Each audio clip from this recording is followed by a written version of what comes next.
All right, shalom, y'all. Shalom, Most High in Christ bless. Happy Sabbath, everybody. I'm your brother Jacob. And to my left, I'm your brother Joab. I'm not going to comment. Hope everybody's enjoying the beginning of the Sabbath. The day the Lord set aside for us to rest, just as he rested, because we're his people. Tonight's topic is out of Africa. And in light of some new information, I decided to bring out like 3 places where we were taken from. Just 3, because there's many, many, many places. And many places we were taken. But we're just dealing with 3 locations, and then from those locations we were brought here. There's some stuff I left out too. And then some of it's fairly new. There's a sister named B-I-H, over in Cameroon, and she told me about Bimbia. I hadn't heard anything about it. She was saying it was one of the biggest slave ports over there. But so Bimbia is in the western banks of Africa. But let's start out like we usually do with Ezekiel chapter 3 this time. We switch back and forth, but it's saying the same thing. Mm-hmm. Ezekiel chapter 3 and verse... Give me verse 1 first so I can make a quick point. Okay. Shalom, Most High in Christ bless. Happy Sabbath to the 12. The book of Ezekiel, chapter 3 and verse 1. Moreover, he said unto me, Son of man, eat that thou findest. Eat that thou findest. What you think that means? Mm-hmm. Go ahead. Eat this roll, and go speak unto the house of Israel. So did he say, son of man, go and take you this loaf of bread, this roll? Did he say, go and eat that? Nah. And then go speak to the house of Israel? Is that what's being said? Go ahead. Verse 2. So I opened my mouth, and he caused me to eat that roll. And he said unto me, Son of man, cause thy belly to eat, and fill thy bowels with this roll that I give thee. Hold on. Mm-hmm. It said, cause thy belly to eat. Proverbs real quick. Gotcha. I haven't pulled this in a long time. Proverbs chapter 20. Mm-hmm.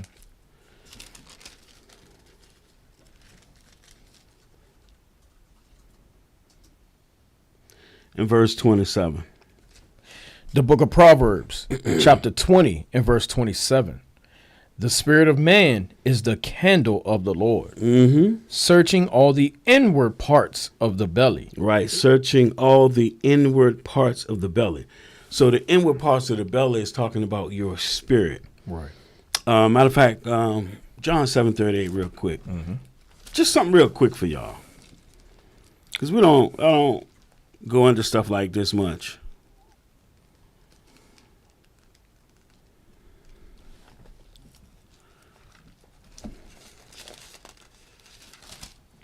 John 7:38.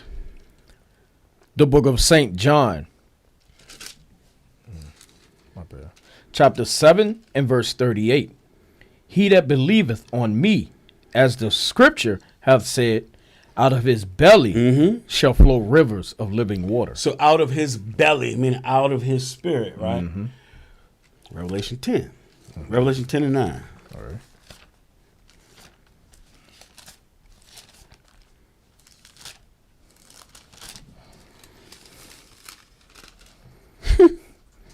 There go that laugh. I'm sorry.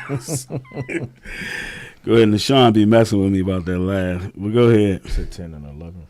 Yeah, chapter 10. No, verse 9. Chapter 10 and verse 9. My bad. Okay. The book of Revelation, chapter 10 and verse 9. And I went unto the angel and said unto him, give me the little book. And he said unto me, take it and eat it up. Eat it up. Go ahead. And it shall make thy belly bitter. See that belly bitter. What makes your belly bitter is because you see the atrocities and the things that we going through, how the Lord is punishing us. Right. When you read in these scriptures for our disobedience. Go ahead. But it shall be in thy mouth sweet as honey. Why? Because, now we realize who we are and what's pleasing to the Most High. Now we know and understand it, and we returning to that. Go ahead. Verse 10, and I took the little book out of the angel's hand. See, the little book. So eat means to learn. That's what I'm getting at. It means to learn. Go ahead. And ate it up. And it was in my mouth sweet as honey. And as soon as I had eaten it, my belly was bitter. Right. these captivities that we're going through, this Right. punishment we're going through is bitter. Now, back to Ezekiel 3:3. The book of Ezekiel, chapter 3 and verse 3. And he said unto me, Son of man, cause thy belly to eat, and fill thy bowels with this roll that I give thee. So it's that roll is talking about the scriptures. Go ahead. Then did I eat it, Mm-hmm. and it was in my mouth as honey for sweetness. See, just like it's saying in Revelation, this ain't nothing new. Right. Nothing is new. It's just that people don't read.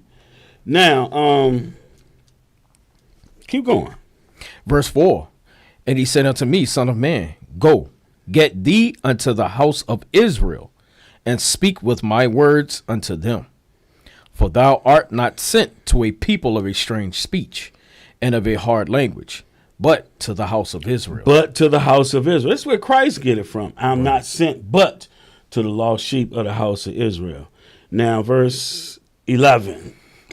Verse 11. And go, get thee to them of the captivity, unto the children of thy people. So who do you think Paul and John and Peter and everybody was going to? Right. You think they was going to the other nations, or do you think they was going to the house of Israel that's scattered abroad?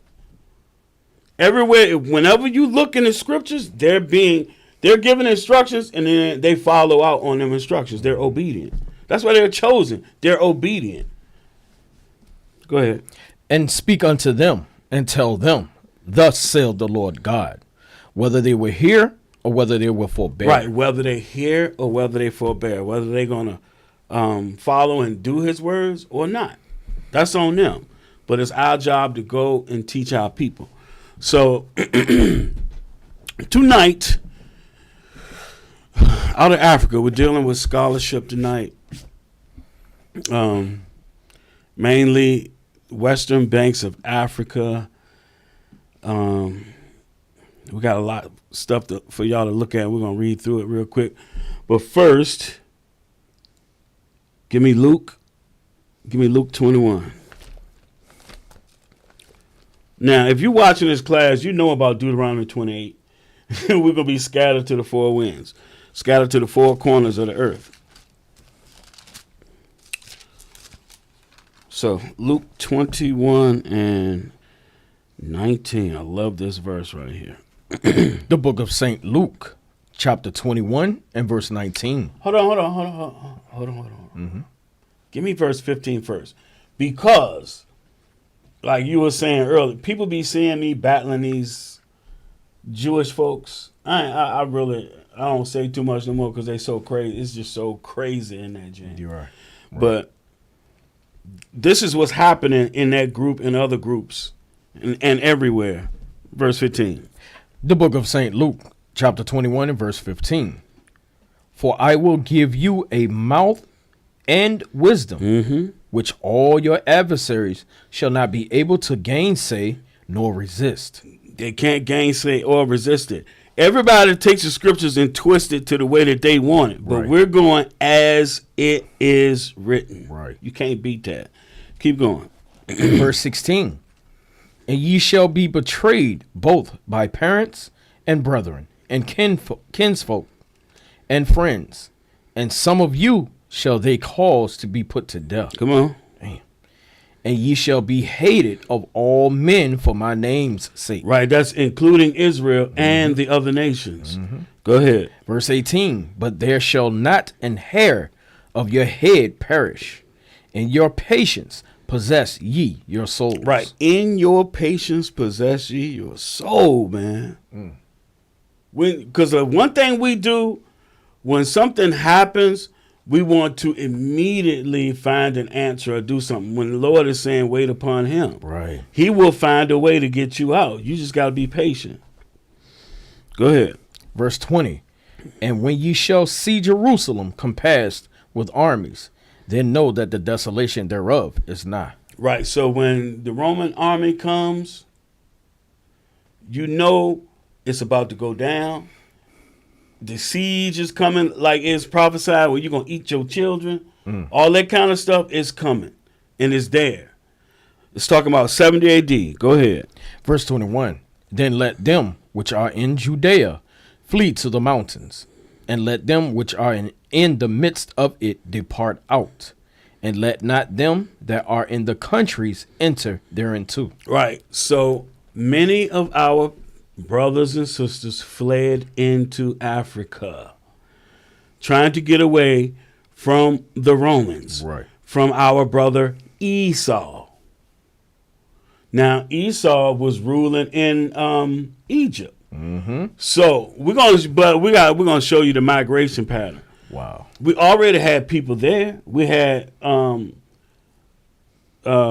settlements in Egypt, Libya, all those places. You see them in the scripts when you read in the New Testament. We scattered into all them places already, but they're putting us to flight. Mm-hmm. We had to go further, and we did everything we could to get away from Rome, from the Romans. Go ahead. Verse 22. Verse 22, I'm sorry. The book of St. Luke, chapter 21 and verse 22. For these be the days of vengeance, that all things which are written may be fulfilled. He's referring back to Deuteronomy 28, those curses. It must be fulfilled. Go ahead. But woe unto them that are with child, and to them that give suck in those days. Now, why are you saying that? Because in the curses it says you're going to eat your children. Right. You better understand these words have meaning. Go ahead. For there shall be great distress in the land, and wrath upon this people. And they shall fall by the edge of the sword, and shall be led away captive in all nations. So the Jews, the Israelites, are going to be led away captive into all nations. Go ahead. And Jerusalem shall be trodden down of the Gentiles, until the times of the Gentiles be fulfilled. So from that point, you're going to flee, you're going to go into captivity, and from that point, Gentiles is going to be in the land. Right. Now, and it said until the time of the Gentiles be fulfilled. That ain't talking about Gentiles coming into the fold. That's not what it's talking about. It's talking about Gentiles being in rulership and being in our land, like you see in Revelation 11. It's given to the Gentiles. All right, that's it for that verse. Now, give me Zephaniah. So we're dealing with Africa. So give me Zephaniah 3.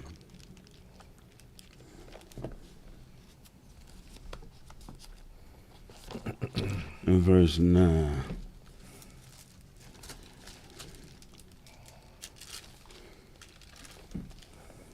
The book of Zephaniah, chapter 3 and verse 9.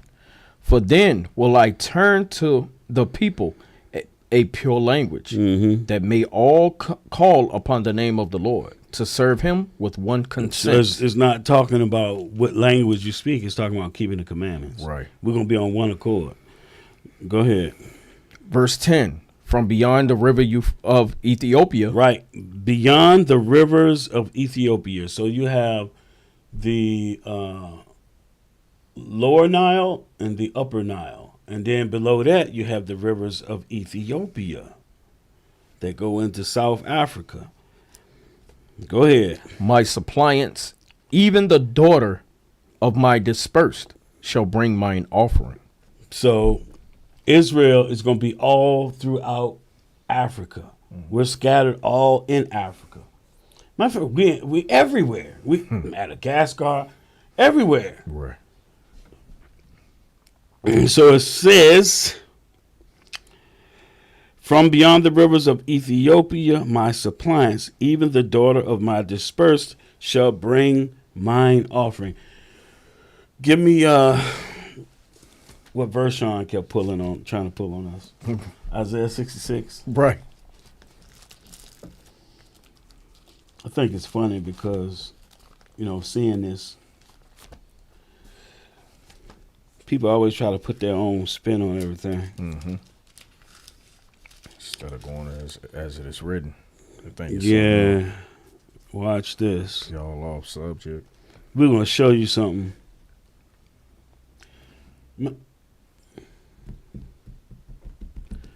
Before we hit this real quick, man, because we got a lot of scholarship to look at. I don't want to be too long. Numbers 1. Okay.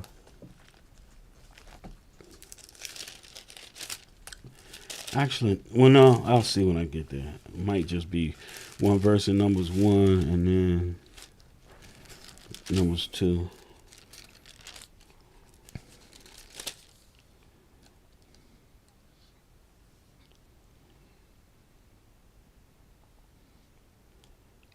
It's 52 and 53. Numbers 1, 52 and 53, and then we're going to jump to Numbers 2. The book of Numbers, chapter 1 and verse 52. And the children of Israel shall pitch their tents, every man by his own camp, and every man by his own standard throughout their hosts. That's it for that chapter. Okay. So you're supposed to pitch by your own standard, which is going into is the standard of your father's house.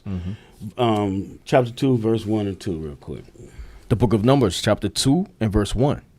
And the Lord spake unto Moses and unto Aaron, saying, every man of the children of Israel shall pitch by his own standard, with the ensign of their father's house. The ensign of your father's house. That's what you're supposed to go by. The ensign of your father's house. I don't know if y'all seen the movie, what's it, with Charlton Heston and and Moses, the Ten Commandments. Ten Commandments, right. They knew that he was a Levite by that cloth that he had. Keep going. So pitch by the standard with the ensign of his father's house. Go ahead. Far off about the tabernacle of the congregation shall they pitch. Right. So they had the 12 tribes was around the tabernacle. Now, Isaiah 66 and 19. The book of Isaiah, chapter 66 and verse 19. And I will set a sign among them. That's the ensign. Go ahead. And I will send those that escape of them unto the nations. Right. Those that escape of what? Oh, they Yeah. escape. Yeah. Israel. They repent. Right. Go ahead. To Tarshish, Pool, and Lud, that draw the bow, to Tubal, and Javan, to the isles afar off, that have not heard my fame. Right. Have not heard of the Lord's fame. We've been in captivity for 2,000, over 2,000, some 2,500 years. They don't know who they are. Right. They don't, and they may have some semblance of the Old Testament. Don't know nothing about Christ. Go ahead. Neither have seen my glory, and they shall declare my glory among the Gentiles. Right. So these repentant Israelites going to declare his glory among the Gentiles, meaning our people that's scattered to the four corners. Go ahead. And they shall bring all your brethren. See, it said brethren. It didn't say people of other nations. These Gentiles are brethren. Right. Go ahead. For an offering unto the Lord out of all nations upon horses and in chariots and in litters and upon mules and upon swift beasts to my holy mountain, Jerusalem, saith the Lord, as the children of Israel bring an offering in a clean vessel into the house of the Lord. Right. So you probably wonder why I'm going here is because we're scattered everywhere and we got to go and find our people. That's why. So that's what this class is about now.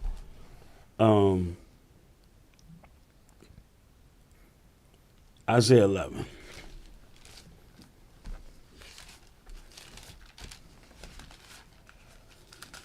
Ensign.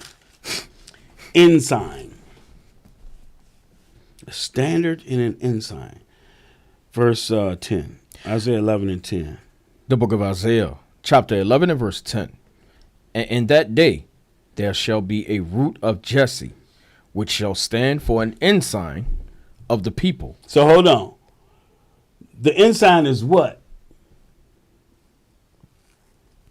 It's the standard of your house. The house of your fathers. Right.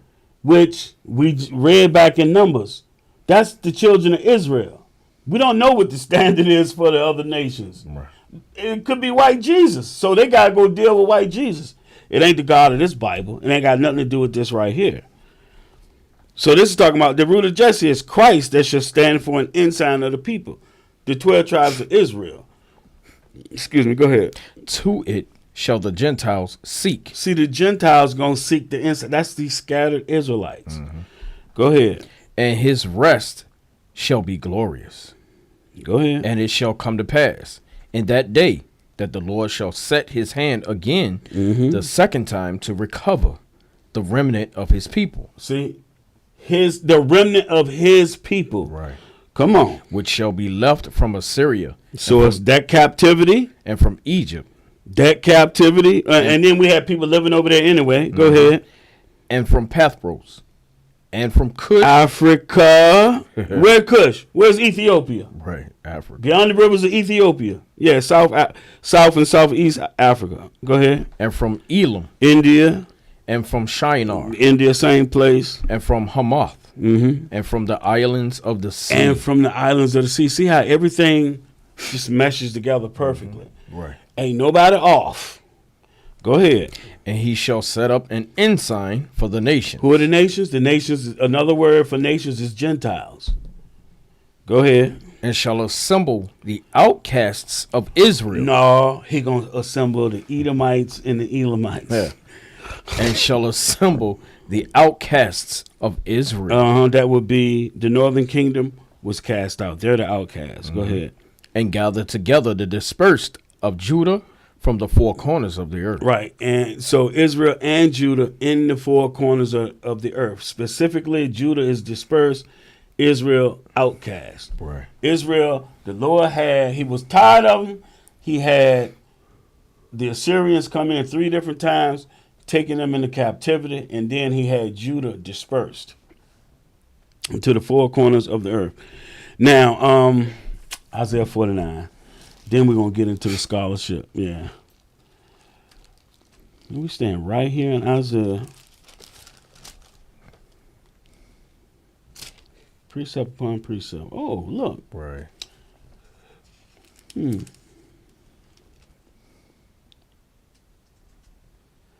Verse 22. The book of Isaiah, chapter 49, and verse 22.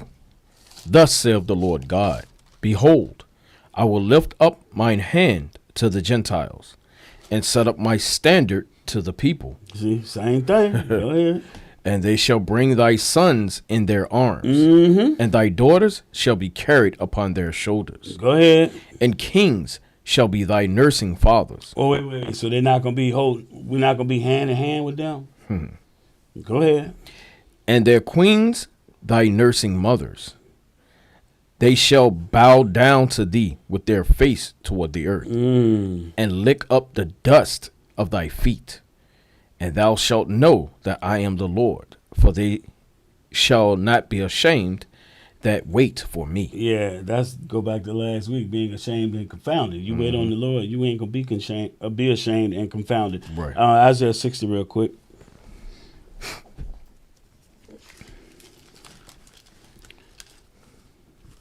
Give me verse 9. Okay. Jason. The book of Isaiah, chapter 60 and verse 9. Surely the isles shall wait for me. And that's what the other scriptures were saying, right?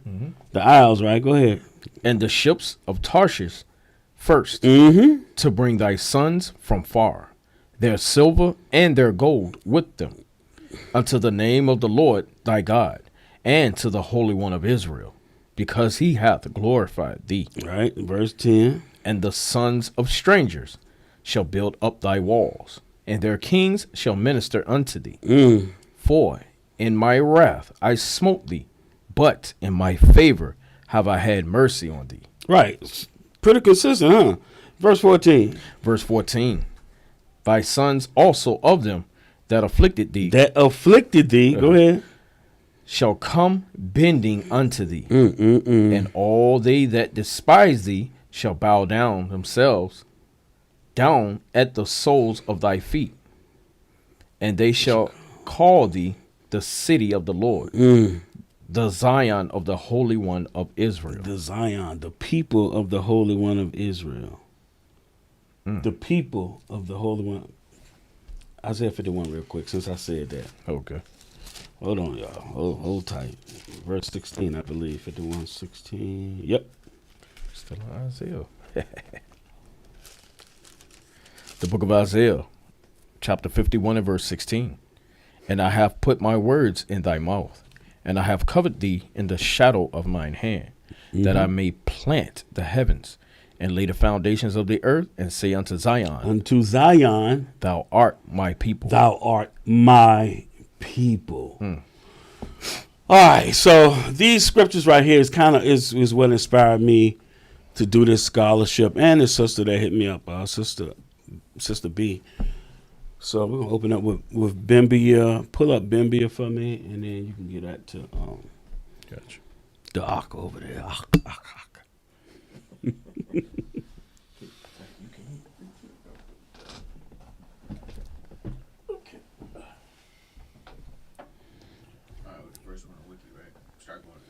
Yep.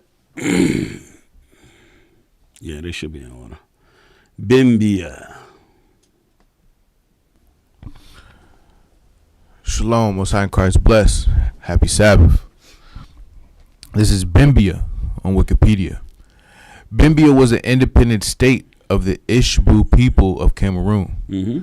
In 1884, it was annexed by the Germans and incorporated in the colony of Cameroon. It lies in southwest region to the south of Mount Cameroon and to the west of the Wari Estuary. Is situated at the east coast of the Limbi subdivision. In 1932, the population of Bimbia was about 2,500 people. Bimbia was the first place white men, the Jamaican and English Baptist missionaries led by Reverend Alfred Saker, set foot on the Cameroon shores in 1858 from Fernando Po. There, he built the first school and first church. Later, he went to Victoria, where he built the Ebenezer Baptist Church. The Bimbia man was the first person to go to Saker's school and the first to become Christian. You see that? You see that? Indoctrination. Here comes the white man, and here comes his school and his Christianity. So you take these people and indoctrinate them. Now, at one time, the French was in control of Cameroon. There's a movie I like. We was looking at some parts of it the other day called Tears of the Sun. And it's some stuff in that movie. They're chasing this dude trying to kill this guy because he was the rightful heir of the Igbo nation. And when I first saw that movie, that stuff went right over my head. And then in that movie, when they get to Cameroon, they're speaking French. So the French, as the sister was telling me, that history of that slave port there, the French talked the people into destroying it because it brought back bad memories. Right, erasing the damn history, man. Erasing the history. We got to find all the history we can and keep that and give that to our kids until the Lord come back. They don't want anybody to revisit the evil that they have done. Now go to the next one, the Subu people.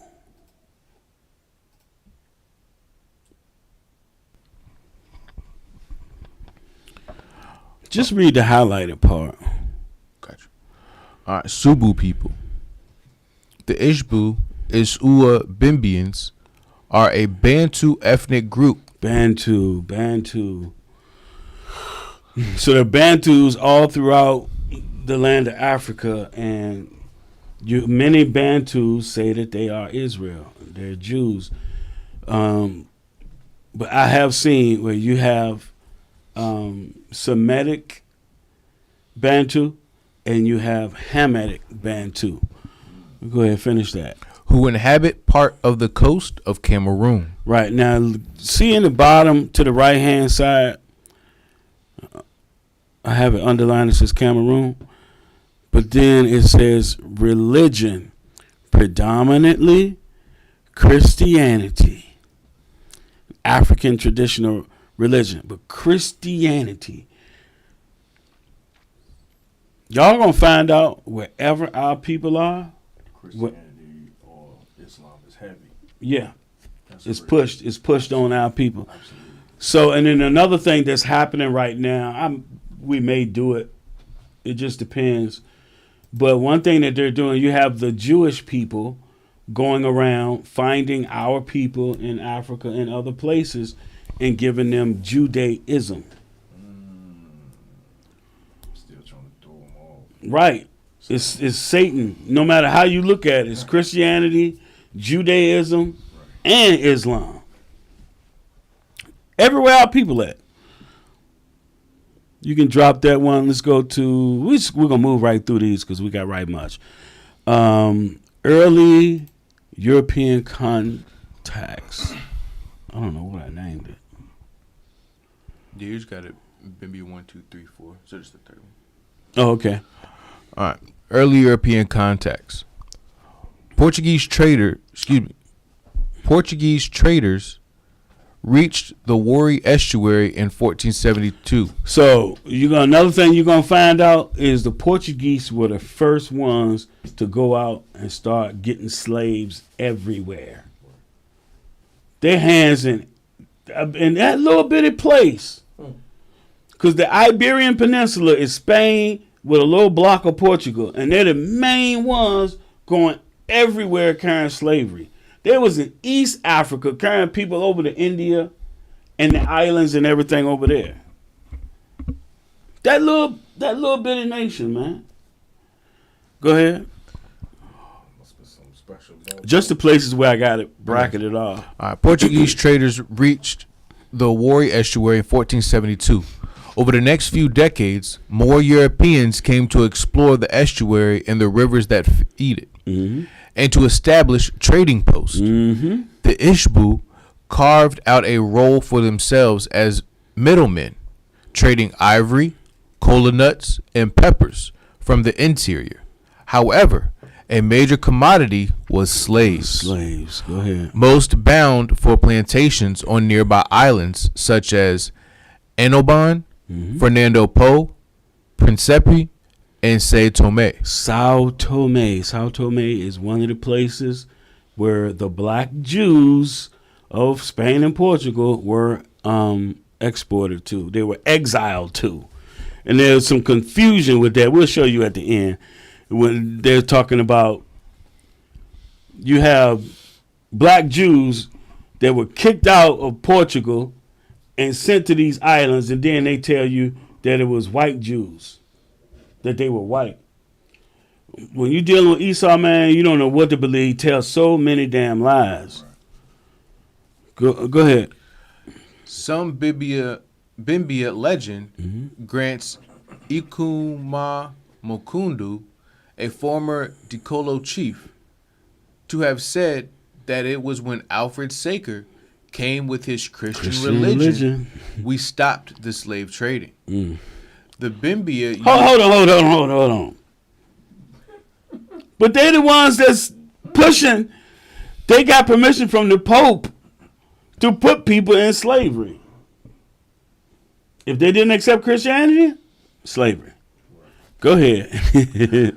The Bimbia used to catch some non-natives and sell them as slaves to the Spanish ships that came to Bimbia, but never landed because they were afraid of the natives, whom they termed savages. Right, because the white man was not scouring all through Africa snatching people. The Africans was doing it and selling them to the white man. Go ahead. Ikuma Mukundu used to be a pirate and fought the Spanish people for their properties.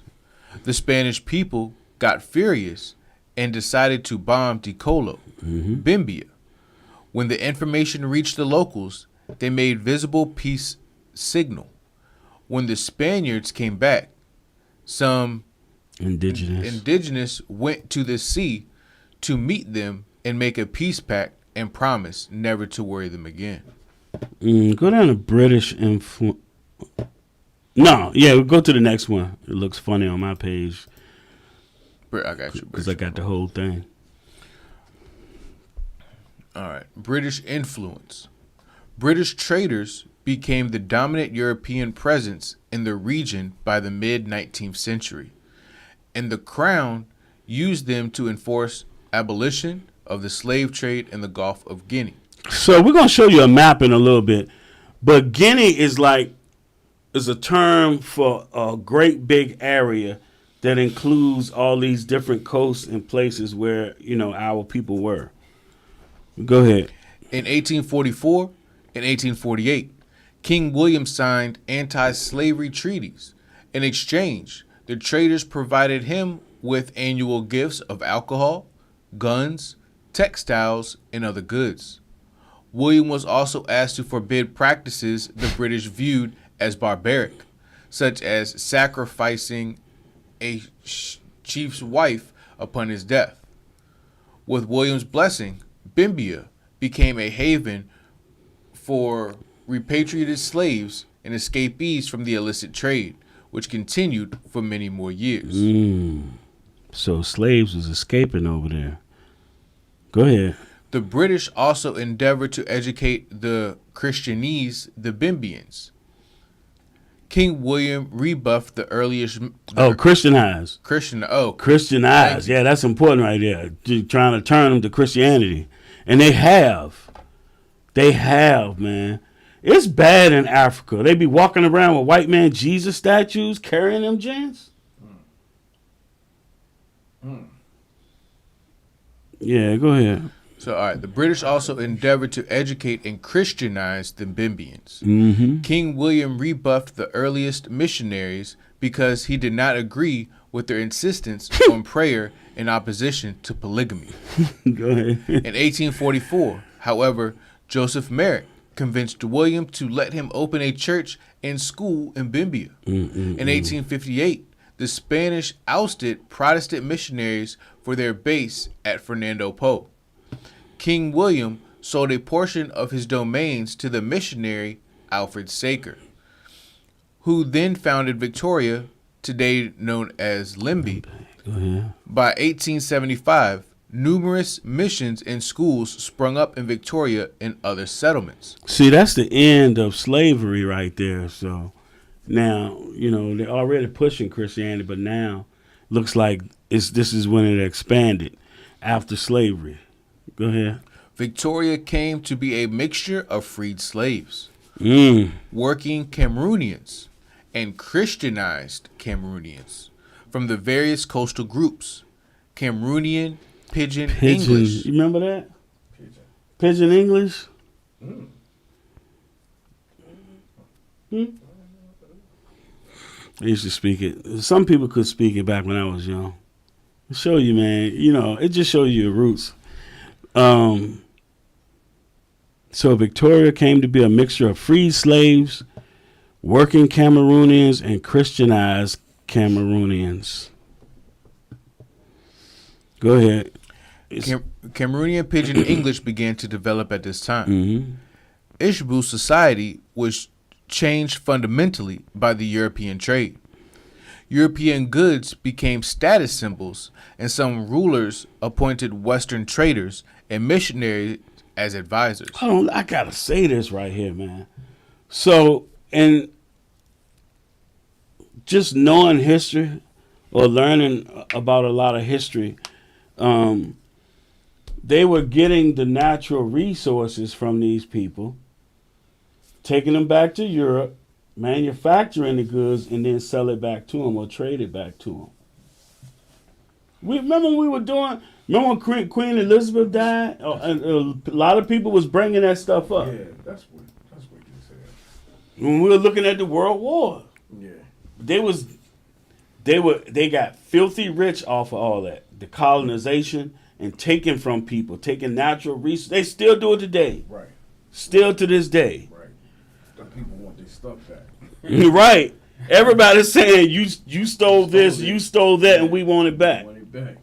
Like 2 years ago, right during the pandemic,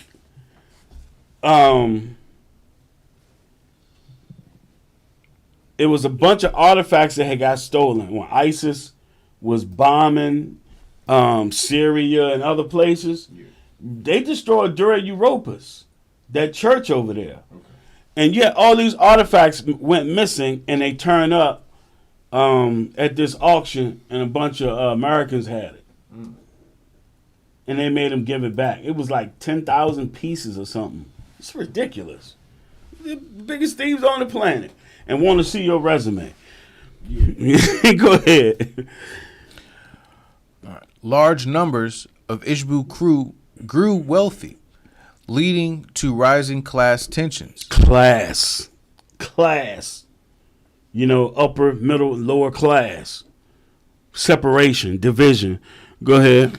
Competition escalated between coastal groups and even between related settlements. Between 1855 and 1879, the Ishbu alone engaged in at least 4 conflicts, both eternal and with rival ethnic groups. Traders exploited this atmosphere, and beginning in 1860, German, French, and Spanish merchants had established contacts and weakened the British monopoly. Douala. Thank you. The Douala had gained a virtual hegemony over trade through the Wari estuary, and the Ishbu had little power left. Young King William was virtually powerless when he succeeded his father in 1878. Right, so that's pretty much, you know, without going and buying books, you know, the history of this slave port. There's even, you know, a lot of people are like getting, I don't know, 23andMe. Now they can tell you where you come from. And the important thing with us, you can trace that back to like particular places where we came from. And then, if you know, at some point you may be even able to find the people, but sometimes you're not. We'll get into that later because that's what happened at Whydah. All your people get taken out. And they be getting them tests, man, and going back to them places. Like, those ain't just, that happened hundreds of years ago. Our people, you know what I'm saying? If you got taken from Timbuktu Site 3, your people ain't there no more. Right. They gone. Right. And then people be trying to secure their ties with the people where they come from. Yo, them ain't your people. Right. People that came and moved in afterwards. Give me the picture of the slave port, the first one. Mm-hmm. Yeah. So the French told them to destroy this because they want to erase the history. See that? These fortresses that they had that we came through right on the port. Oh, these slave coasts. He wanted to destroy him, though, man. Yeah, give me the next one. The slave trade market. Now we're in Richmond and Shockoe Bottom, man. There was a bunch of markets down there where they were selling us. We did a class, our pictorial history, and one of the pictures we put up was showed all the different shops where they sold our people. Yeah, then go to the next one. That's where, you know, there's the coast. And they take you in canoes or whatever out to them ships. You can see its title. I don't know how deep it is. And then the last one, the door. Stuff is completely covered by moss now.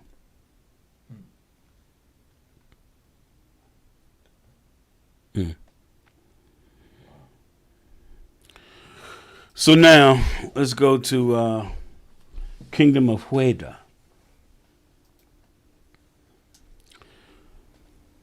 The Kingdom of Whydah. Now this is interesting because a couple of years back, you got the picture up? The wiki? Yeah, bring it back to me for a second. So I'll tell y'all something. So you have this sister called Nefertiti.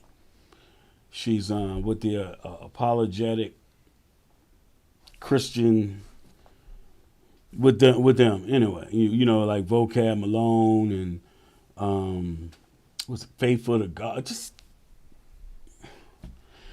Anyway, so they show this video of this brother that went over there. He's, they always say debunking Israelites.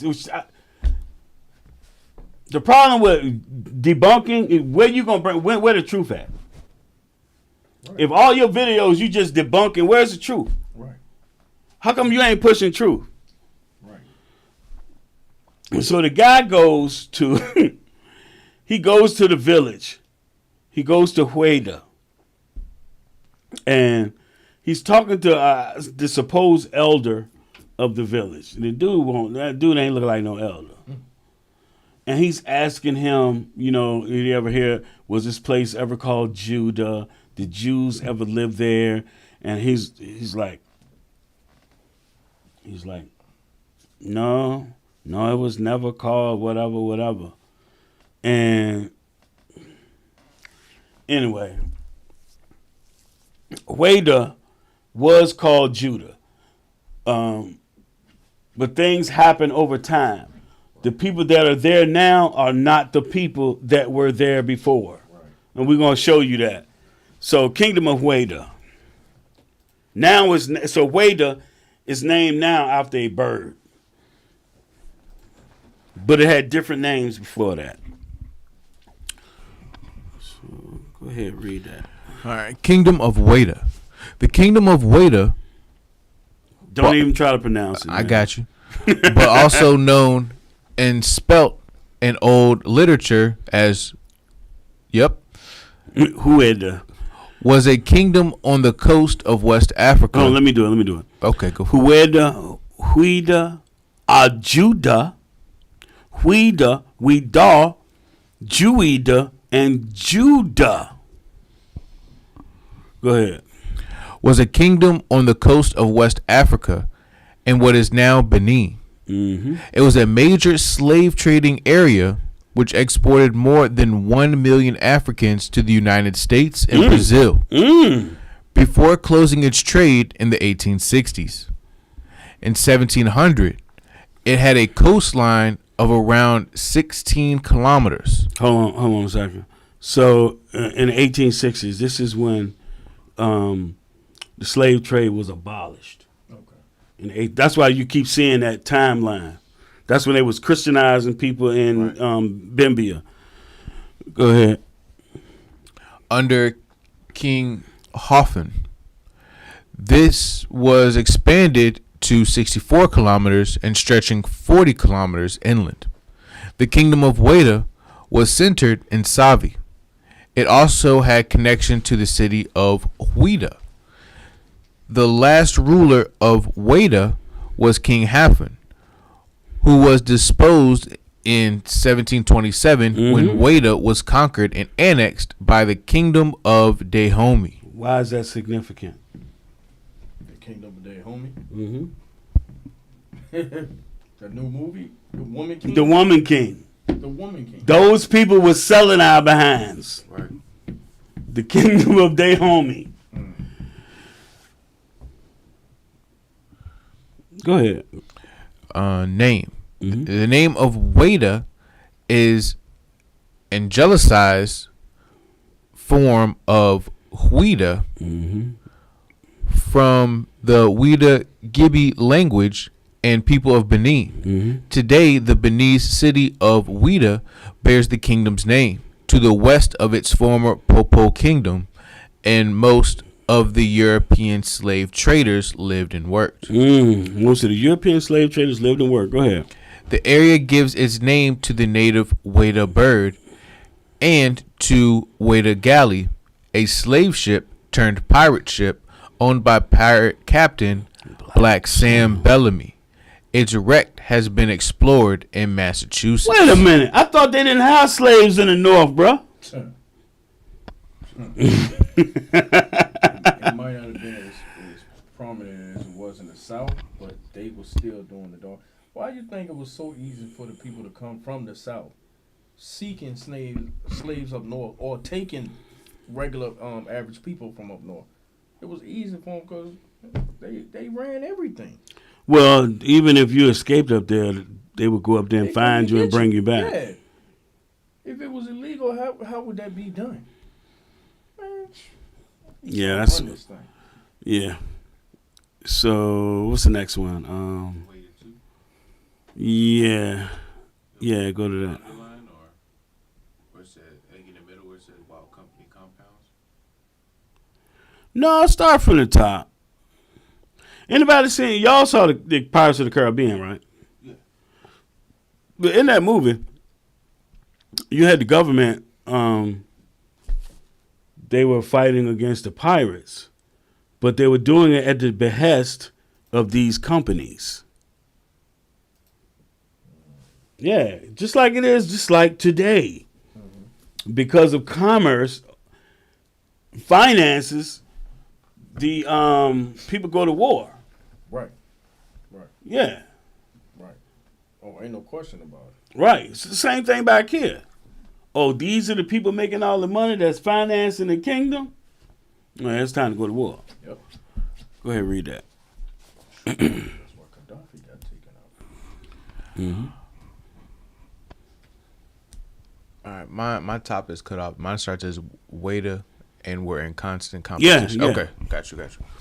Whydah, and we're in constant competition to win the king's favor. The French East India Company presented Hafen with 2 ships worth of cargo and an extravagant Louis XIV style throne, while the British Royal African Company gave a crown as a gift for the newly appointed king. So that's 2 of the companies right there. You got the French and the British. There's a lot of history in this stuff. The slave trade, they fought each other. They had wars in the Caribbean. So remember, they say 1619, right? The first slave ship came to Newport News. You know why? It got rerouted because they was over there warring in the Caribbean and couldn't get to their destination. Oh, wow. Yes. Ain't that something? Yes. How come they don't ever talk about that? They was warring. They're not going to talk about that. Esau played Esau? Go ahead. I'll stop you. But go ahead for now. Such practices illustrate the high level of dependence European traders had on native African powers in the beginning of the 18th century, and also the close relationship that emerged between the 2 entities.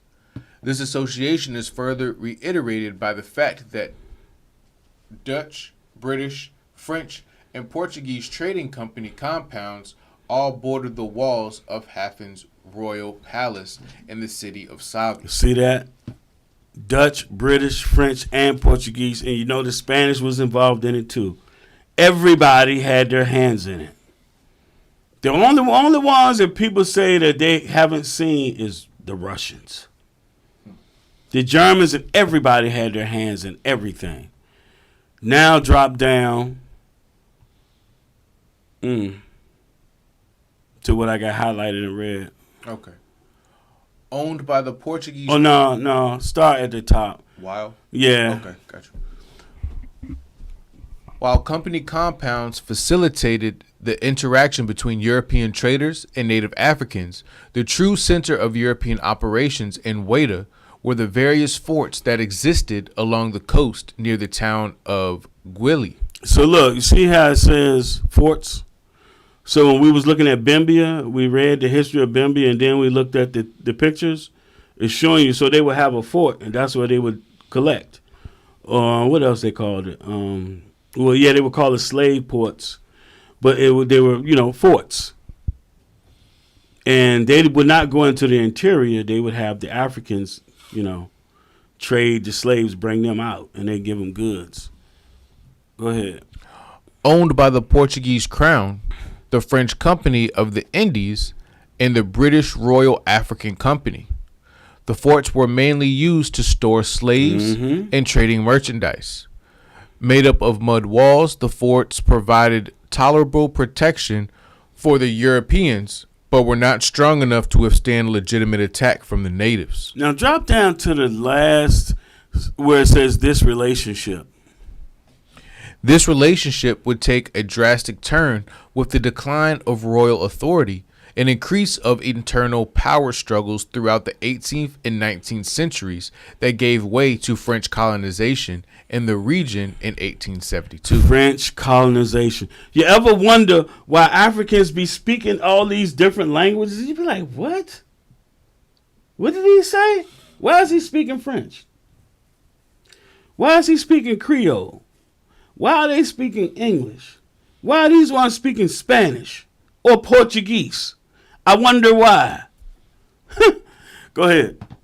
Take over by Dahomey. In 1727, Whydah was conquered by King Agaja of the Kingdom of Dahomey. Right, that's your movie, The Woman King.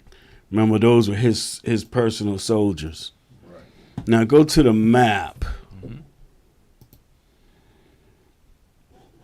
So, I'm gonna have to. I'll find this book.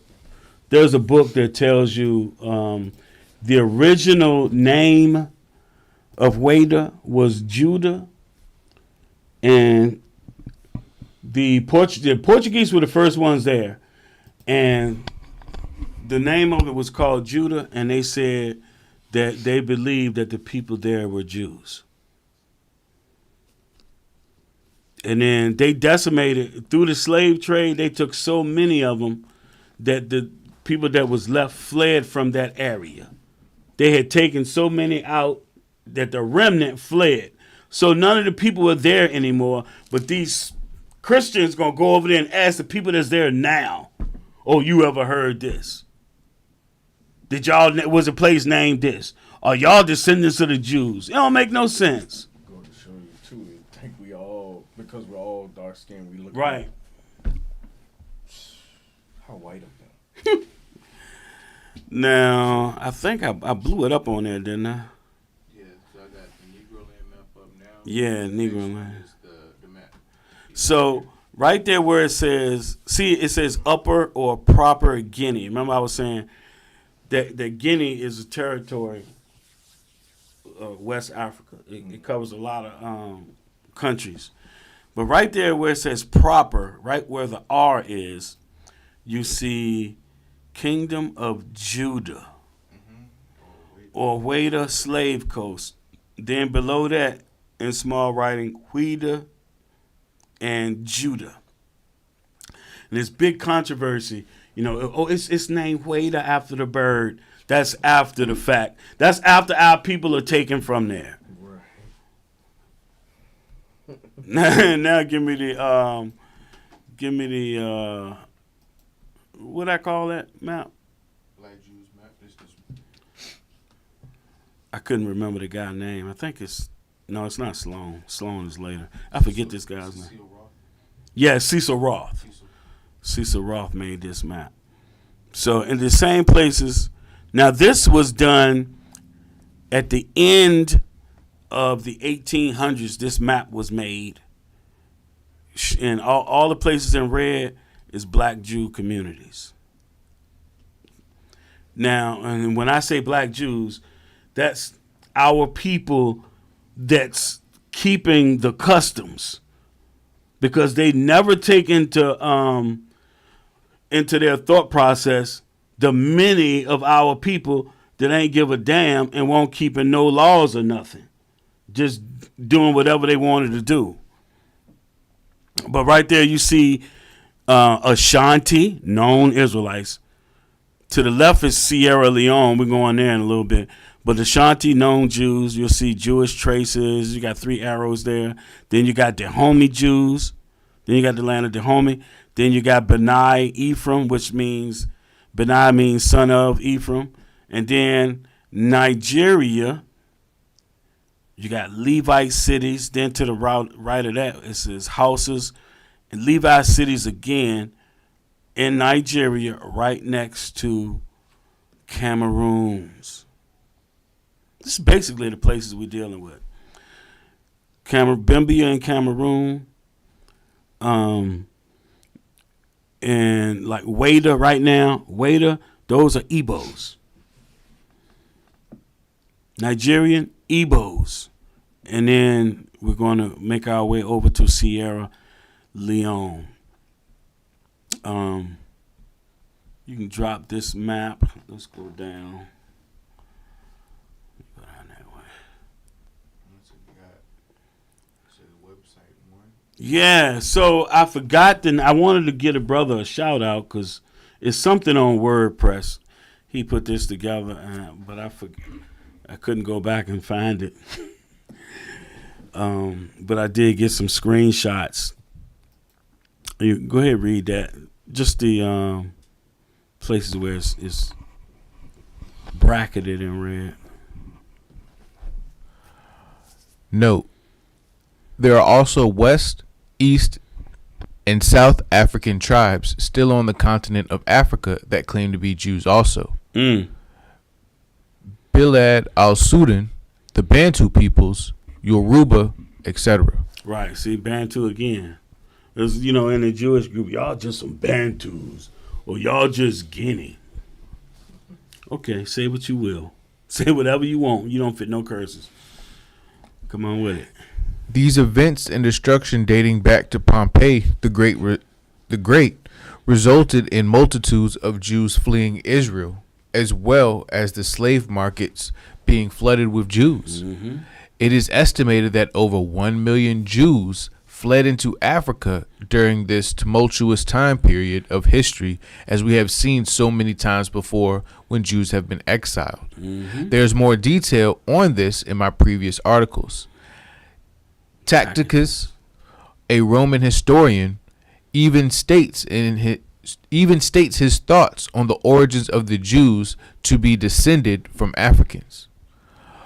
Others assert that the region of Isis, The reign of Isis. the reign of Isis, the overflowing population of Egypt, led by, and Judas, discharged itself into the neighboring countries. Right. Many again say that they were a race of Ethiopian origin. Right. Ethiopian origin meaning burnt face, meaning black people. That's what, because there was no nation known as Ethiopians then. Ethiops is the original word. It's a Greek word that meant burnt face.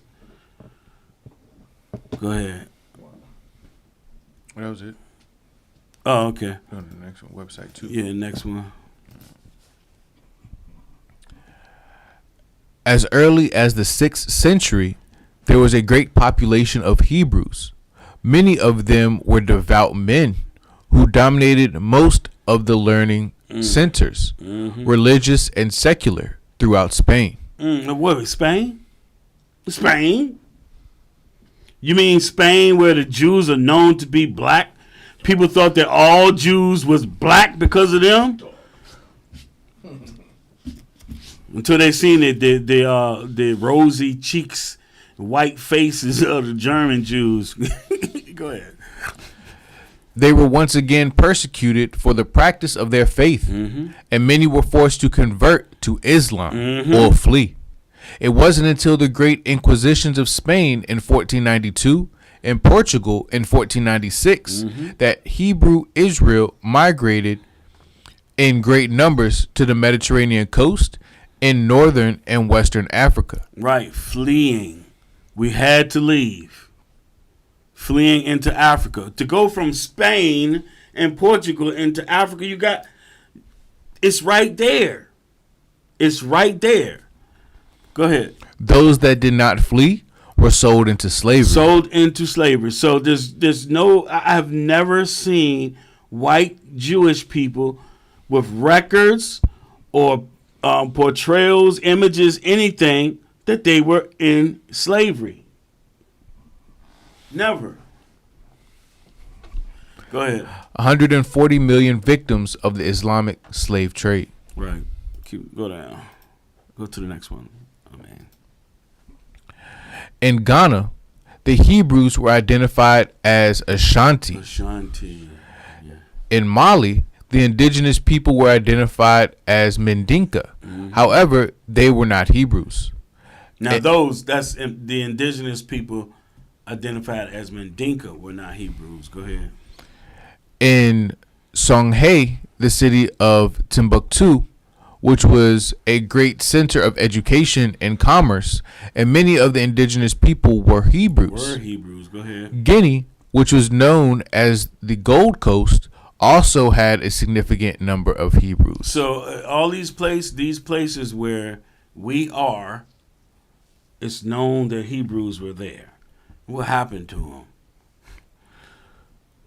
Go ahead. So all of the above maps, drawn and written by different cartographers, all show Judah on the African west coast in the 1700s, some of which show the kingdom of Judah right on the slave coast itself. So in the 1700s, it's known that Judah is there.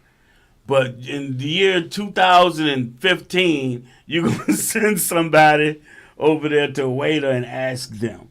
No, the prophecy is that the Lord's people was going to go into captivity on ships. We know there's a remnant left in each place, though. And they're poor and oppressed people.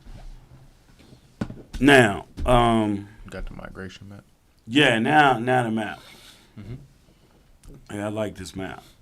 Showing the migration, how we fled. So you have, you have Israel going through Egypt, working their way over time into the western banks of Africa. Then you have those that went south through Yemen into East Africa and worked their way down to the south. And we there now.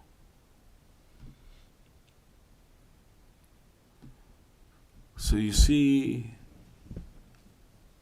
West Africa, and it's got, right, it's showing those that were taken to South America, those taken to Caribbean, and then those to North America.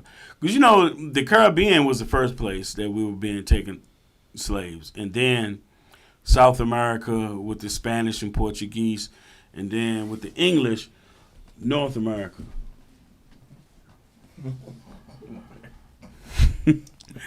Now, all right, now, so, brothers and sisters from Whydah, made to be slaves. And we have some documentation on where they were taken. So pull up Creole New Orleans.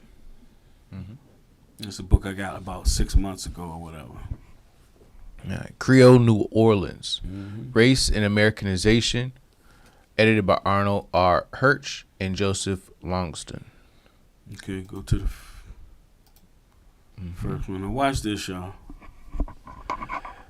There was only a handful of black slaves in Louisiana before the first slave trading ship arrived from Africa in 1719, the year after New Orleans was founded.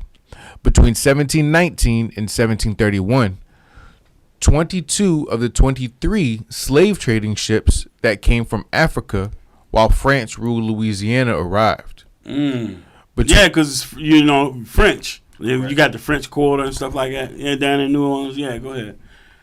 between And they be speaking Creole. Go ahead. between June 1719 and January 1731, 16 slave trading ships arrived in Louisiana from the Senegal region. 6 ships came from Judah. From Judah. Notice it says Judah, and then in parentheses it says Whydah. They know this. Go ahead.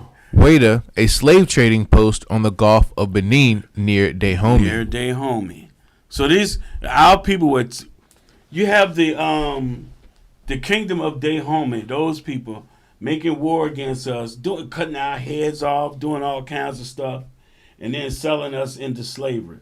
And it was so bad that those that was left fled. But you think that you could go over there and ask them people what's going on? Like even if they knew, they wouldn't tell you. Go ahead.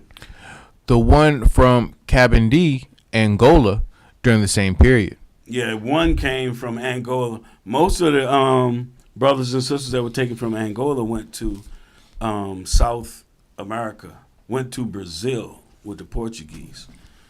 Yeah, they speak Portuguese down there. Go ahead. The slave trade from Senegal intensified after 1725. Notice this is all in the 1700s. And then it was ended in the 1800s. Go ahead. Between February 1726 and January 1731, 12 slave ships from Senegal landed 3,259 slaves at Belize at the mouth of the Mississippi River. During the same period, one ship from Judah landed 464 slaves at the same port. But you notice it keeps saying Judah and not Whydah. We didn't write these books either. It's edited by Arnold Hirsch. What kind of name is Hirsch? Jewish. Go ahead. I told y'all all these books, they be the ones writing them. They have the time and money to do research. Yeah, the Fleur de Lis. The only other slave trading ship that came from Africa to Louisiana while the colony was under French rule arrived in 1743 and was from Senegal. Right, from Senegal. Go to the next one. We only got 2 of these. Go to the next one. Although the Company of the Indies had a trading post at Judah, Gulf of Benin, there it competed with all the nations of Europe. The Portuguese were taking the upper hand at Judah.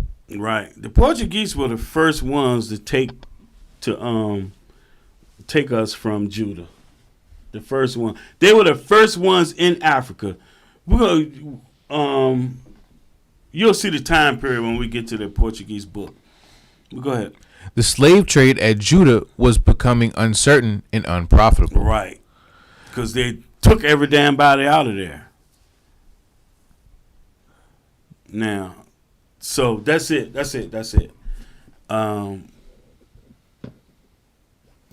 Now, Sierra Leone. Moving pretty good. But remember, so you have like Nigeria, the Nigerians, people in Whydah, they're also known as Igbos. The majority of us that were brought to the United States were Igbos. Igbos for sale. Some said Igbos for sale, then some said Negroes. The same. But go ahead, Sierra Leone. All right. Sierra Leone first became inhabited by indigenous African peoples at least 2,500 years ago. The Limba was the first tribe known to inhabit Sierra Leone. Who are the Limba? Man, the Limba, they're known Jews. The white man went over there and got them wearing yarmulkes and prayer shawls. Yeah, you can see 1,000 of them at the synagogue at one time, like praying. That's the Limba. The dense tropical rainforest partially isolated the region from other West African cultures, and it became a refuge for peoples escaping violence and jihads. Because you have Islam running rampant too. They're forcing you to become, to be in Islam, to be a Mohammedan. That's what it was called back then. Go ahead. Sierra Leone was named by Portuguese explorer Pedro de Sintra. Another way, man. Naming the land after himself. Go ahead. Well, naming the land, period. Go ahead. Who mapped the region in 1462. The Freetown estuary provided a good natural harbor for ships to shelter and replenish drinking water, and gained more international attention as coastal and transatlantic trade supplanted trans-Saharan trade. So did you see, what's the movie? Was it God of War? No. What's the joint? The Russian dude when he got locked up. You talking about the one that the U.S. just released? Yeah, just released for Brittany Griner. I know the movie you're talking about because it starred Nicolas Cage. Yeah, Nicolas Cage. Something Man of War. So I got my phone to try to. I'm gonna find out.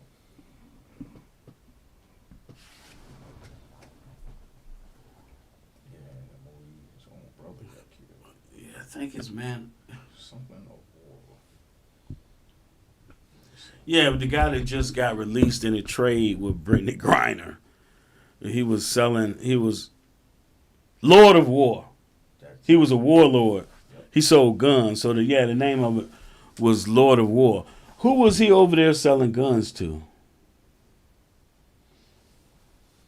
Came out in 2005. Yeah, Lord of War. So he was over there dealing. He was in Sierra Leone. Wow. Yeah, I think they were fighting. He's supplying the guys that are the RUF, and they were fighting against, I think, the leaders in Freetown or something like that. And the reason it's Freetown, we don't have time to get into it, but Freetown was slaves were brought back from the United States and other places, and they were put in that land and given their freedom. That's why it's called Freetown. Pick up where you left off, bro. Victor Bout? The guy that did release Victor Bout. In the mid 16th century, the main people invaded. In the mid 16th century, the main people invaded, subjugated nearly all the indigenous coastal peoples, and militarized Sierra Leone. The Maine soon blended with the local populations and the various chiefdoms, and the kingdoms remained in a continual state of conflict, with many captives sold to European slave traders. The Atlantic slave trade had a significant impact on Sierra Leone. Hold on a second. The various chiefdoms and kingdoms remained in a continual state of conflict. That sounds like something that Esau would do. He would cause, and then he would take advantage. So they're in a continuous state of conflict with many captives sold to European slave traders.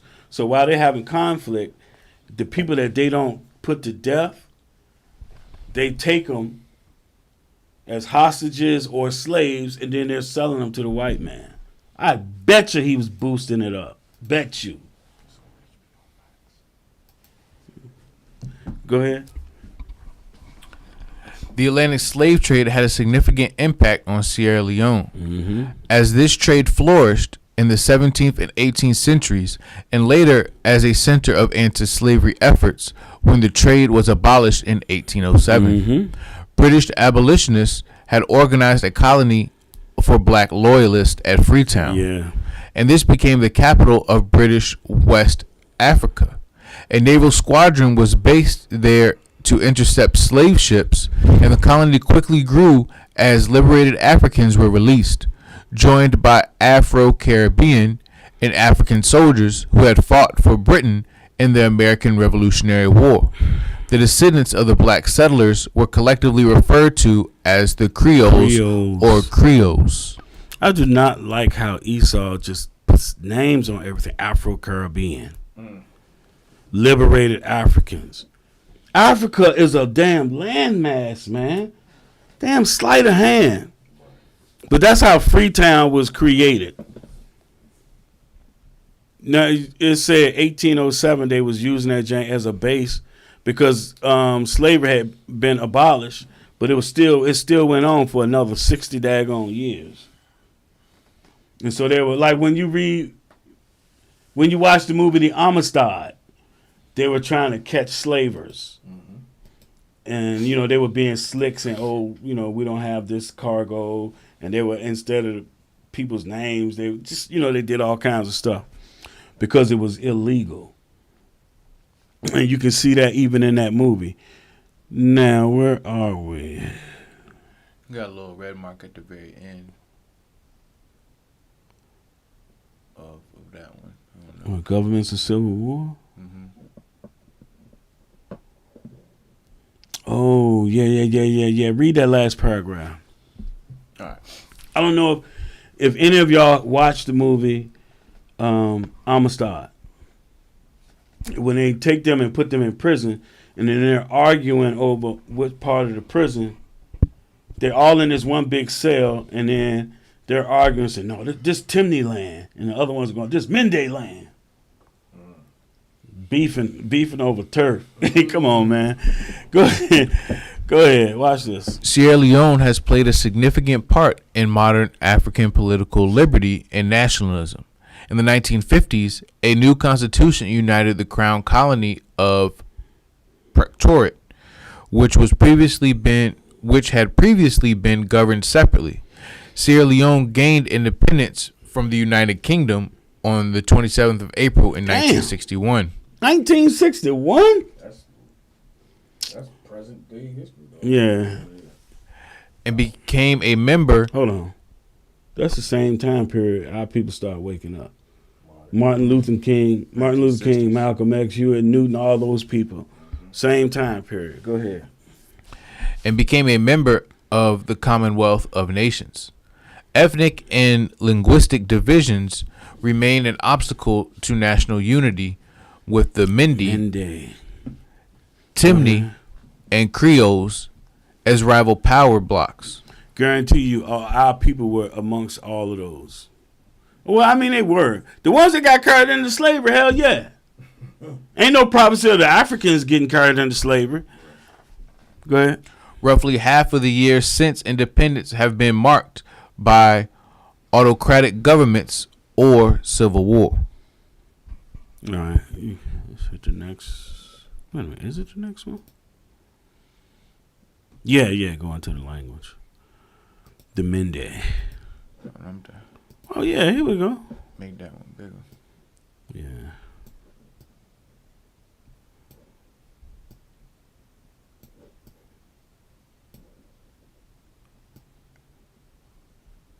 So we're showing, how the Bimbia. I forgot to mention you have the governor of what's that place Kedar's from? Colorado. Mm-hmm. The governor of Colorado, I believe, he is he's Cameroonian. Yeah, I mean, with the DNA test, we're finding out like these areas where we come from or where they took us from. Yeah, he's from Cameroon. He's a famous Cameroonian. Another Cameroonian is our brother Judah.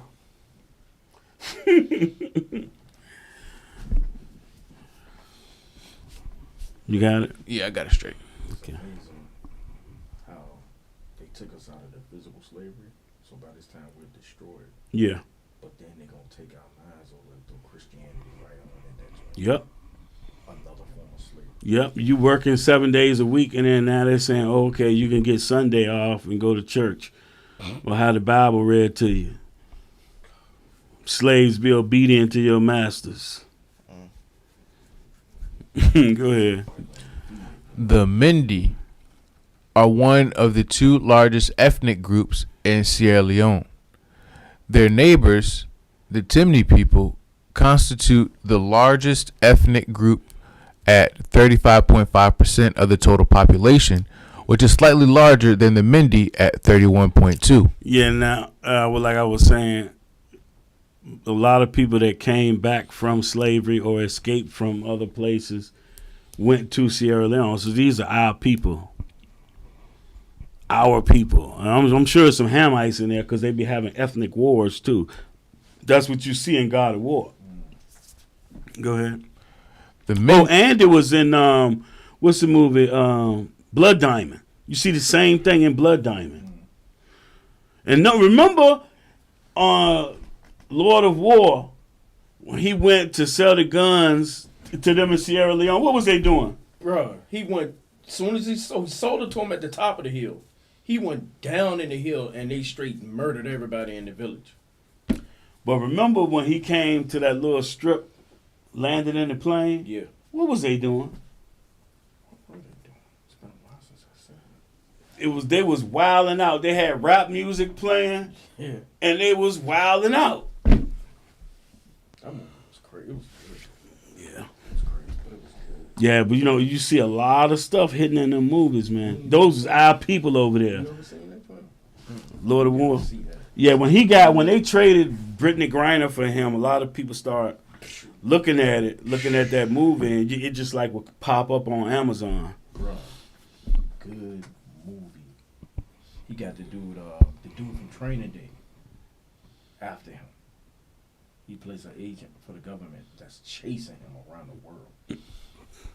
Yeah, I looked it up. It said it's on HBO. Yeah, on HBO Max. Yeah, I Max. looked it up. Word. I'm gonna holler at that joint.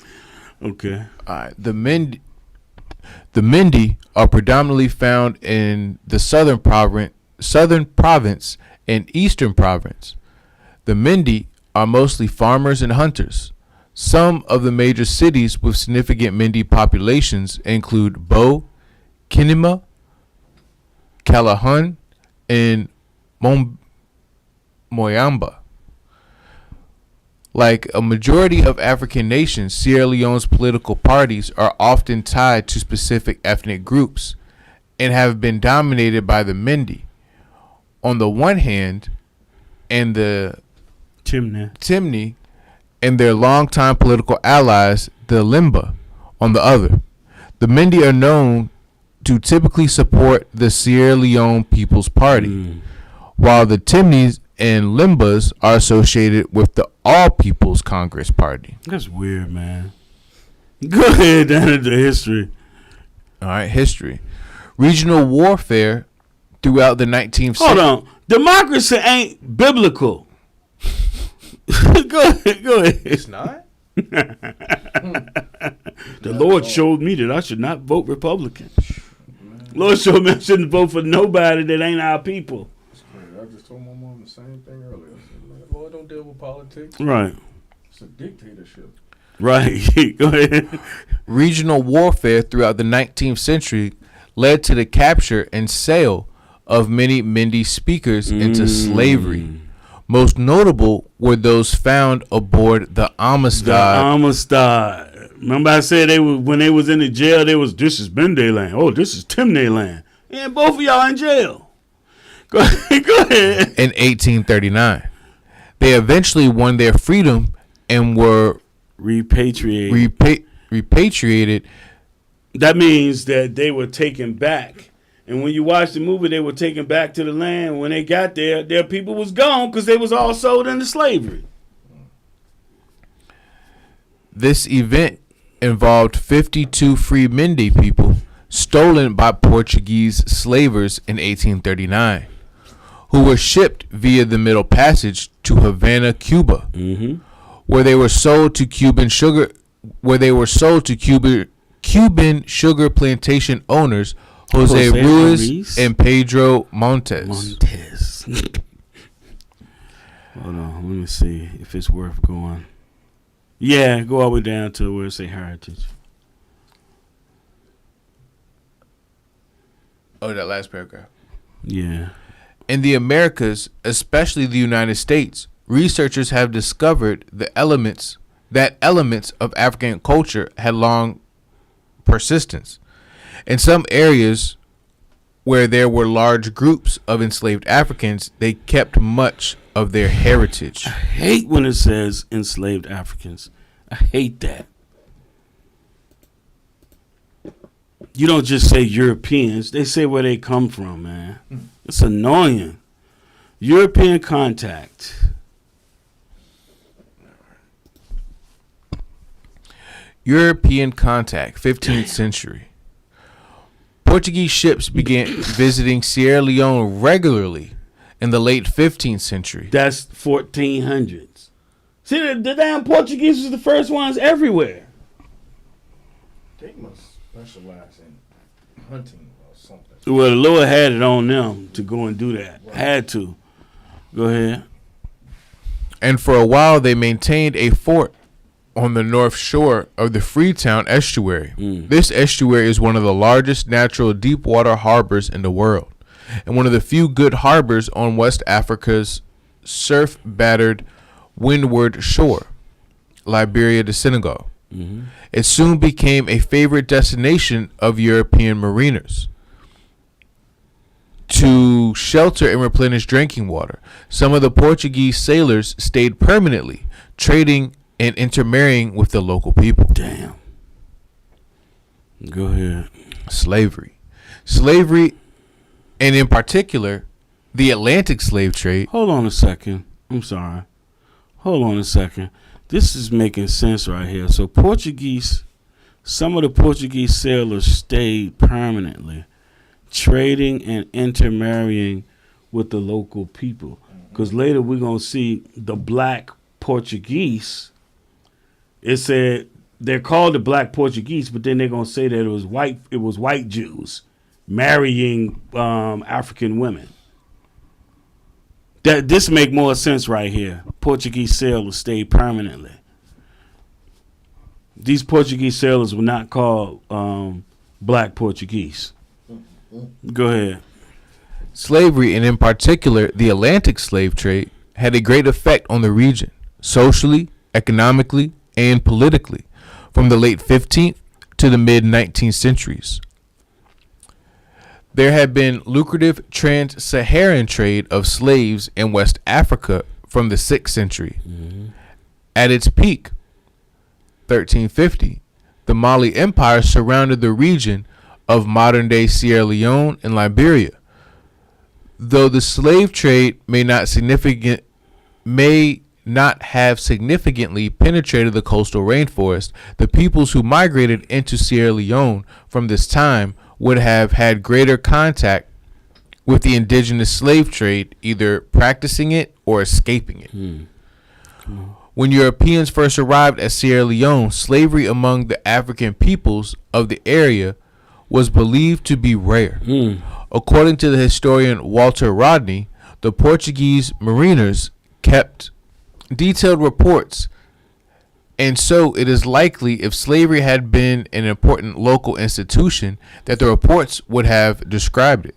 There was mention of very particular kind of slavery in that region, which was Right. Go ahead. a person in trouble in one kingdom could go to another place himself under the protection of its king, whereupon he became a slave of that king, obligated to provide free labor and liable for sale. So you had sometimes. So when you had these rival groups or nations, ethnic groups fighting against each other, if you got captured, if you won't put to death and you got captured, you became a slave, right? And then if you committed certain sins, like a gross sin, you become a slave. That's how they did.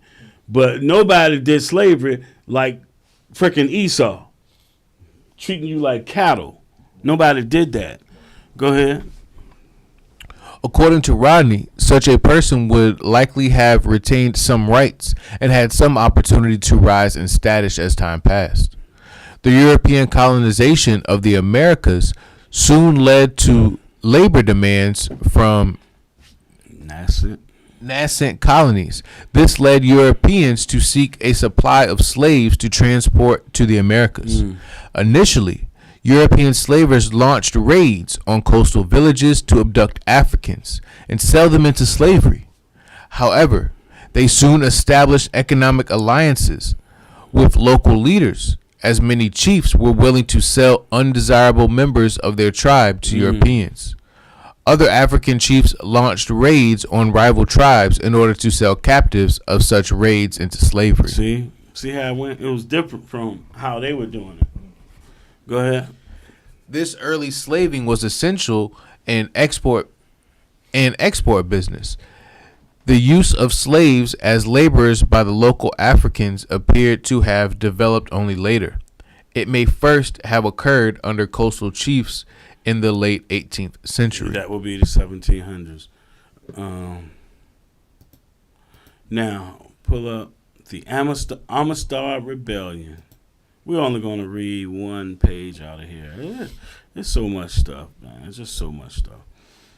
How are we looking on time? I have to skip. Oh, it's 11:03. I'm going to have to skip some stuff. We'll read this real quick.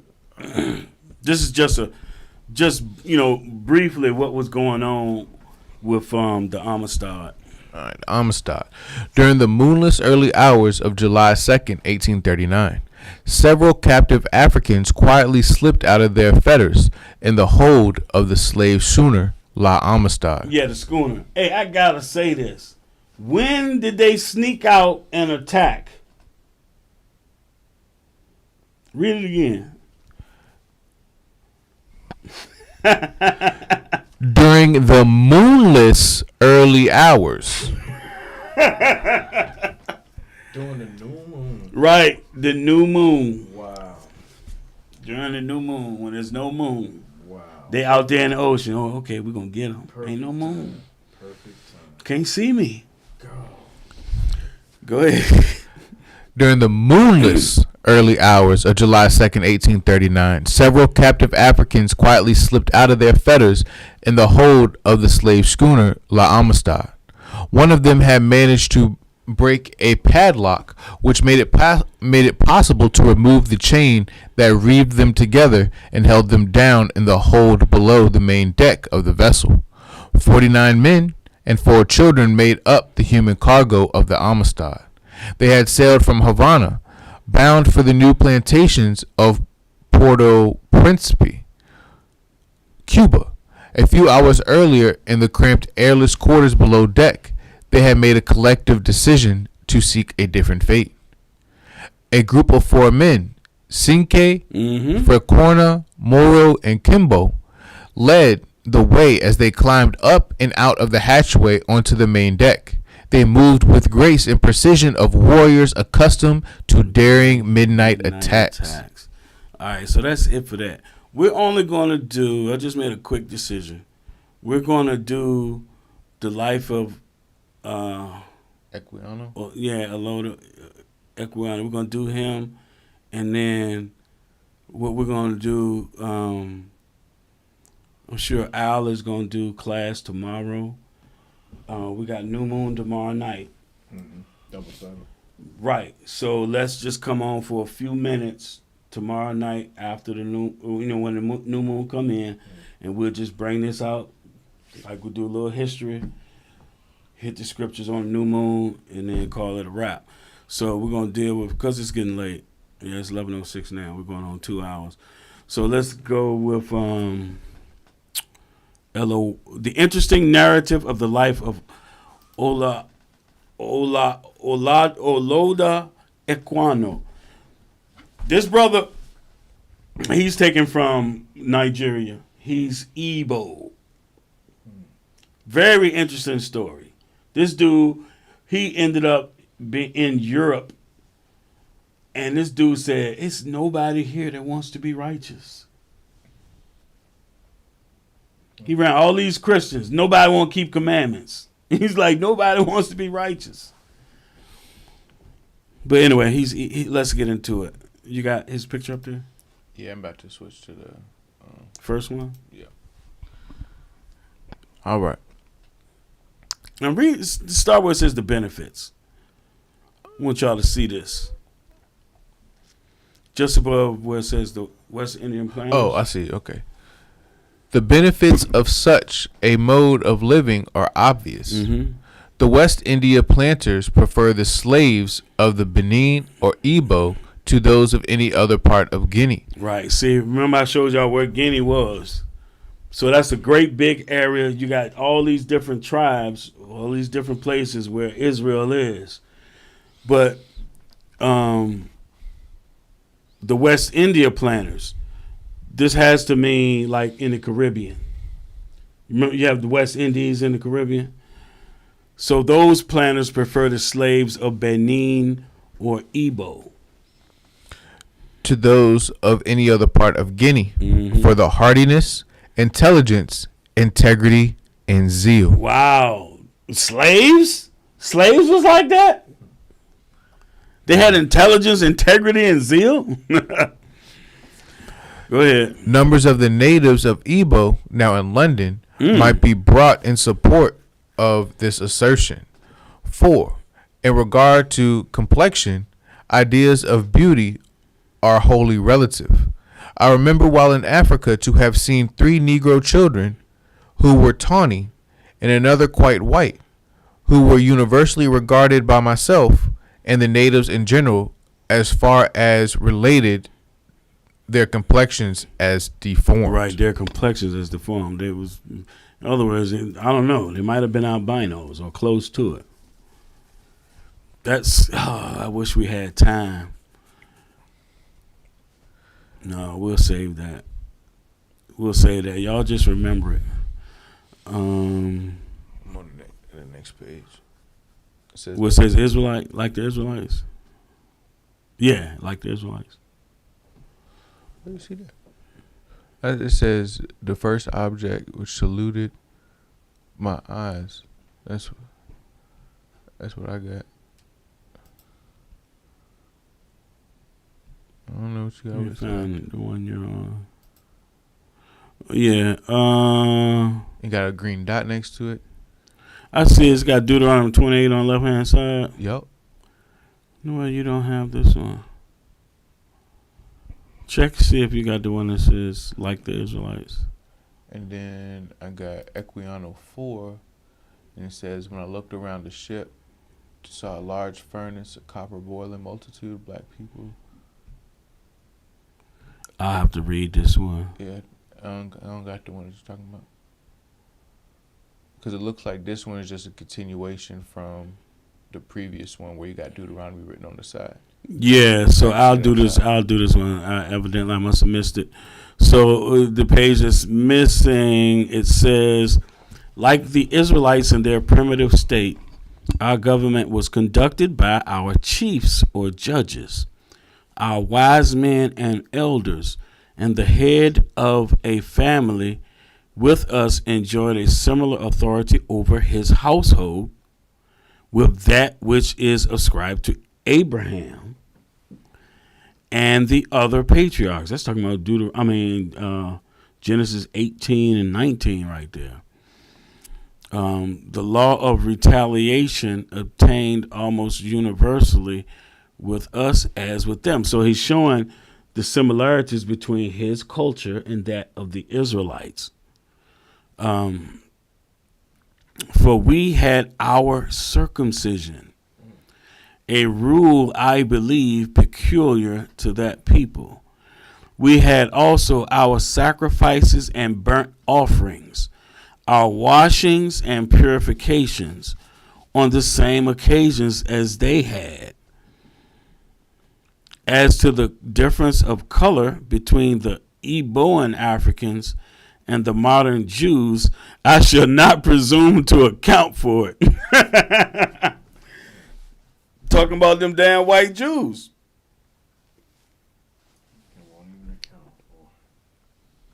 It is a subject which has engaged the pens of men of both genius and learning. Man, not realizing that you are the people and they're the fakes. Now, the first object one.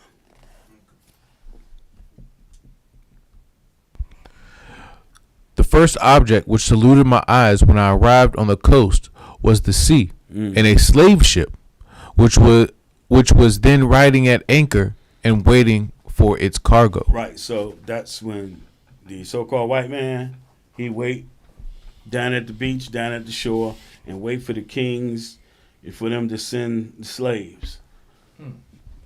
Yeah, because remember we just read where at the first they was running in snatching people, but then they had the Africans doing it, or the Hamites doing it. Probably some of our people too, but it don't matter. If our people were selling our own people into slavery, hey, they went into slavery too. He that leadeth was joining Deuteronomy. I'll find it. Go ahead. Just to highlight the stuff. Got you. Because it's talking about the so-called white man right here. Their complexions too differing so much from ours, their long hair, and the language they spoke, which was very different from any I have ever heard. United to... So, remember it said in Deuteronomy, I got the scripture right there, a language that you ain't going to understand. Right. And then people be saying, oh, they knew who Esau was. They understood it. No, they didn't. They were speaking English, Portuguese, French, all that stuff then. Go ahead. United to confirm me in this belief. When I looked round... Shit, yeah, go I got you. When I looked around the ship, too, and saw a large furnace or copper boiling, and a multitude of black people of every description chained together, every one of their countenances expressing dejection and sorrow. Hold on. You want to know white Jewish people on chains in them ships?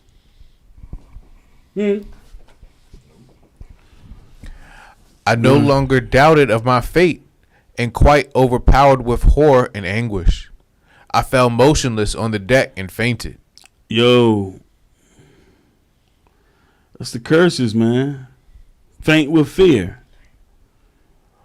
When I recovered a little, I found some black people about me, who I believed were some of those who brought me on board, and had been receiving their pay. They talked to me in order to cheer me up, but all in vain. I asked them if we were not to be eaten by those white men with horrible looks. White men with horrible looks. Red faces and loose hair. No, you can't make this stuff up, man. I know everybody tired and it's late. Man, we'll read it tomorrow night, man. They y'all gonna laugh at it. We'll get back to it tomorrow night, though. But look, that's gonna do it for tonight. We're gonna read. Since I made the comment, we're gonna, that if some of our chiefs or whoever sold us to the white man, this verse right here is for them. Deuteronomy 24 and verse 7. The book of Deuteronomy, chapter 24 and verse 7. If a man be found stealing any of his brethren of the children of Israel, and maketh merchandise of him, or selleth him, then that thief shall die, and thou shalt put evil away from among you. Right. You shall put evil away from among you. You wonder why the Lord said, oh, you commit adultery, you got to die. You kill somebody, you got to die. That person has to be put away from the people. If you don't, then that's going to spread. Right. A little leaven, that'd be a great case of leaven, but it's going to spread. Yep. It will definitely spread. Remember, Cain went out. He killed Abel, right? It was Genesis 6 real quick.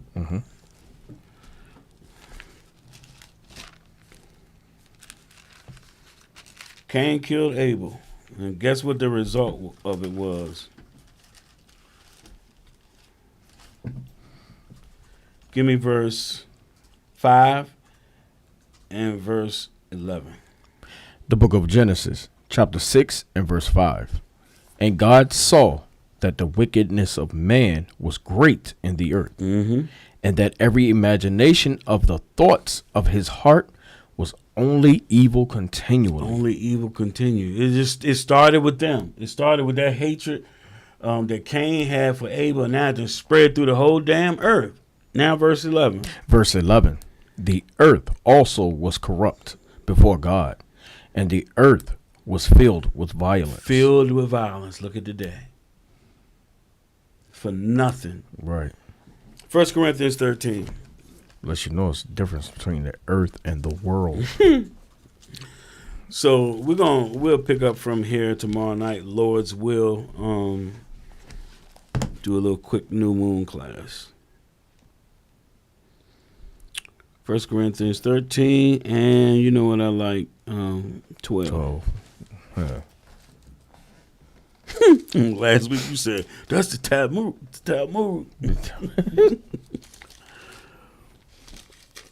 The book of 1 Corinthians, chapter 13 and verse 12. For now we see through a glass darkly, but then face to face. Right. Now I know in part, but then I know even as also I am known. Right, because we're going to be with the Lord. The Lord going to teach us. Ain't going to be no lies. Ain't going to be no guile. Go ahead. And now abideth faith, hope, charity, these three. But the greatest of these is charity. The greatest of these is charity. Don't have no hatred for your people. Be willing to do whatever you need to help your people. Help our people repent. Turn back to the Lord our God. And keep the commandments. All right, I'm Brother Jacob. And I'm Brother Joab. That's been our time. And we had Brother Jeremiah, as usual, on the computer. And we're going to go out with this song. Shalom. Most High in Christ bless everybody. Shalom.